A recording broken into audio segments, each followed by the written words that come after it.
Holidays-nale, அது நம்ம GT Holidays தான். GT Holidays, South India's #1 travel brand. திருச்சியில் நாம் தமிழர் கட்சியின் தலைமை ஒருங்கிணைப்பாளர் சீமான் செய்தியாளர்களை சந்தித்தார். அந்த காட்சிகளை பார்க்கலாம். நாடு அது என்ன மாற்றம்னா, வணங்குறதுக்கு நமக்கு 1000 சாமிக்கு மேல இருக்கு, 1 கோடி சாமிக்கு மேலகிட்டே இருக்கு. வாழ்றதுக்கு ஒரே ஒரு பூமி தான் இருக்கு. அந்த பூமியை காக்க வர்றது யார்? அதான் இங்க பேச்சு. நான் நேற்று முருகனை கும்பிட்டேன், நாளைக்கு சிவனை கும்பிடுவேன். இன்னைக்கு சிவனை கும்பிடுறேன், நாளைக்கு பிள்ளையாரை கும்பிடுவேன். இன்னைக்கு கிறிஸ்தவத்தில் இருக்கேன், நாளைக்கு இஸ்லாத்துக்கு போகலாம். நாளைக்கு இஸ்லாத்துக்கு இருக்கேன், நாளைக்கு கிறிஸ்தவத்துக்கு வரலாம். எது வேணாலும் மாறிக்கலாம். ஆனால் வாழ்றதுக்கு ஒரு பூமி தான் இருக்கு. இப்போ இந்த பூமியை காக்க போறது யாரு?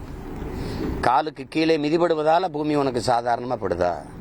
தாய்ப்பாலும் தண்ணீரும் மலிவா கிடைக்கிறதுனாலேயே இந்த மனித பயில்களுக்கு அதன் மகத்துவம் புரியலன்னு கவிப்பேரரசு வைரமுத்து மகாகவிதை என்ற புத்தகத்தில் எழுதியிருக்காரு, நூலில் எழுதியிருக்கிறார். எல்லா அறிஞர் பெருமக்களும் முன்னோர்களும் நமக்கு அருகில் இருந்து அறிவுறுத்திக்கிட்டே இருக்காங்க. ஆனால் எல்லா செய்திகளும் காதில் விழுது, நம்ம கவனம் எடுக்கிறது இல்லை. அதனால தான் இது அதையெல்லாம் உணர்த்தி ஒரு மாற்றத்தை விரும்பும் மக்களின் மாநாடு அப்படின்னு வைக்கிறோம். மாற்றம் என்பது சொல் அல்ல, ஒரு செயல். நாம் மாறுவோம் மாற்றுவோம்னு அழைக்கிறோம். அதிலே எங்களுக்கான தேர்தல் களம் அந்த இடத்துலேருந்தே தொடங்கிடுது. தேர்தல் எப்போ அறிவிப்பாங்கங்கிறது எங்களுக்கு தெரியாது. ஆனால் நாங்கள் அந்த நாளில் இருந்து 21 எங்களுடைய ஏற்கனவே எங்கள் பிள்ளைகள் களத்தில் வாக்கு சேகரிச்சுட்டு இருக்காங்க. அன்னையிலேருந்து தீவிரப்படுத்தி போய் வேலை செய்வோம். அன்று முதல் உங்களுடைய தேர்தல் பரப்புரை துவங்குகிறது. 234 தொகுதிகள், அதாவது வேட்பாளர் அறிமுகம் செய்கிறீங்க. சீமான் அவர்கள் அதில் ஒருவரா? ஆமாம், அப்புறம் படையை நடத்தி போகிற தளபதி அப்புறம் களத்தில் நின்று செஞ்சாதானே, போர் செஞ்சாதானே படைக்கு வலிமை இருக்கும்.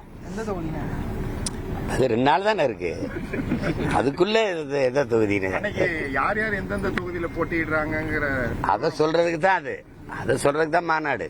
யார் யார் எந்த தொகுதியில போட்டிடுறாங்கன்னு மொத்தமா அறிவிச்சிருவோம். அது நான் போட்டிடுற தொகுதியும் உங்களுக்கு தெரிய வந்துடும். அதுக்கப்புறம் களத்துக்கு போய் வேலை செய்யும். பிரம்மாண்டமா பிரச்சாரத்தை தொடங்கிய விஜய் அவர்கள் தற்போது நிர்வாகிகள் சந்திப்பு கூட்டம்னு தன்னுடைய பிரச்சாரத்தை குறுக்கிக்கிட்டாரு. எப்படி பாக்குறீங்க? அது தம்பியை குறை சொல்றதுங்கிறது அது எனக்கு வேலை இல்லை. என்னோட வேலை நான் செய்யறேன். நீங்க அதை என் தம்பிகிட்ட தம்பி கேட்கணும்.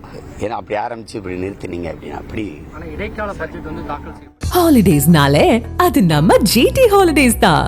GT Holidays, South India's #1 travel brand.